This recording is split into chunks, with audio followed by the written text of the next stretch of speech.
হাসিনার জেলে আমাকে যেতে হয় নাই, হাসিনাই দেশ ছেড়ে চলে গেছে। এই 2024 সালে যেমন পালিয়ে চলে গেছিল, 71-এও যেমন পালিয়ে গেছিল।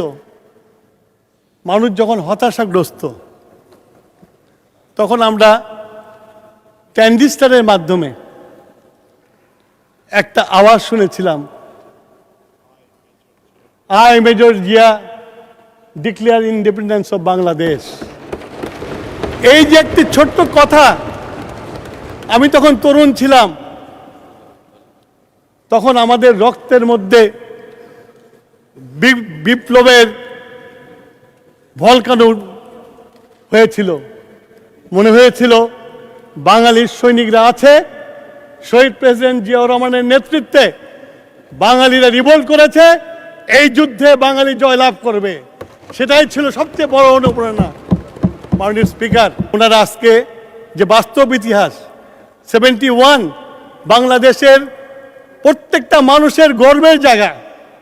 71 না হলে আমরা আজকে এই পার্লামেন্টে বসতে পারতাম না। 71 না হলে আমরা কেউ সংসদ সদস্য হতে পারতাম না। 71 না হলে আপনার এই দেশের মন্ত্রী হতে পারতাম না। মাননীয় স্পিকার, তাই আমি বলবো, যারা বলে 47 তো আমার সবচেয়ে বেশি অন করার কথা। আমার বাবা 47-এ একজন নেতা ছিল,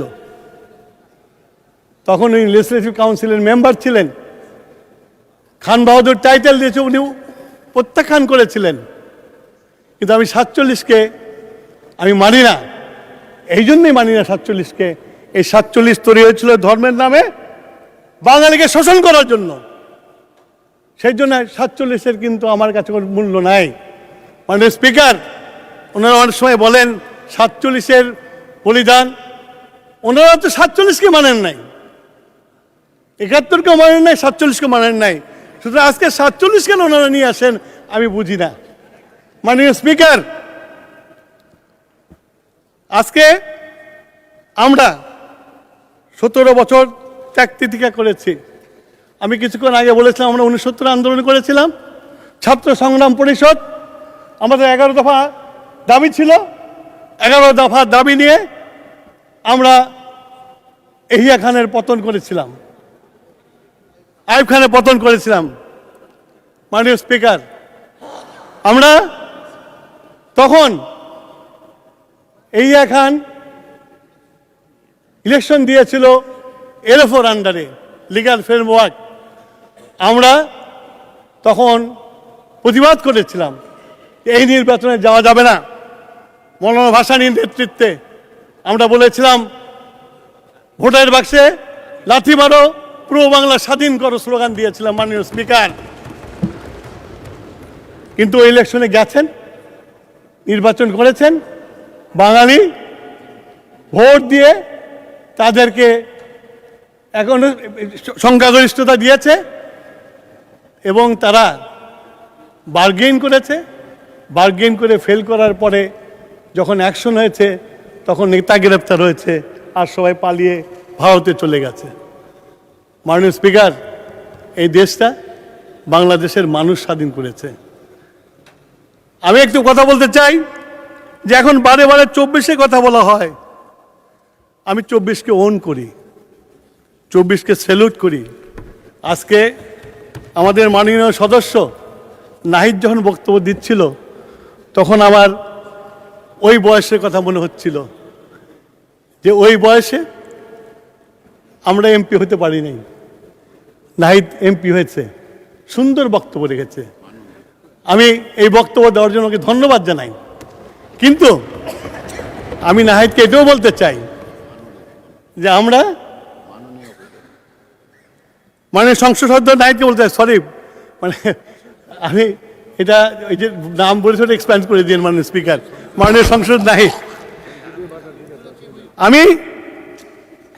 আমি আশা করি যে এরকম তরুণ যারা একদিন আমার মতো এসে এখানে দাঁড়াবে, তাদেরও স্মৃতি রোমন্থন করবে তারা কিভাবে এই দেশে আন্দোলন করেছিল, সেই আন্দোলনে জনগণ অংশগ্রহণ করেছিল, পলিটিক্যাল পার্টি অংশগ্রহণ করেছিল, যেটা ফলে একটা নিকৃষ্ট ফ্যাসিস্টকে পালিয়ে যেতে হয়েছিল। শুধু আমি একটা কথা বলতে চাই যে আমরা 69 আন্দোলন করেছিলাম, আমরা 11 দফা আন্দোলন দিয়ে। আমরা কিন্তু যখন এহিয়া খান চলে গেছে, নির্বাচন দিয়েছে, তখন কিন্তু আমরা বিশ্ববিদ্যালয়ে ফেরত চলে গেছিলাম। বিশ্ববিদ্যালয় থেকে লেখাপড়া করে বের হয়ে দেশের কাজ করা শুরু করেছিলাম। তখনই 75 ঘটেছিল এবং আমাদের নেতা শহীদ প্রেসিডেন্ট জিয়াউর রহমান দায়িত্বভার গ্রহণ করেছিল।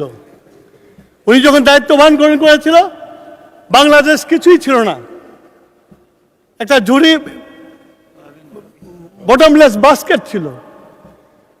উনি 3 বছরে বাংলাদেশকে একটা প্যারাডাইম শিফট করে দিয়েছিল।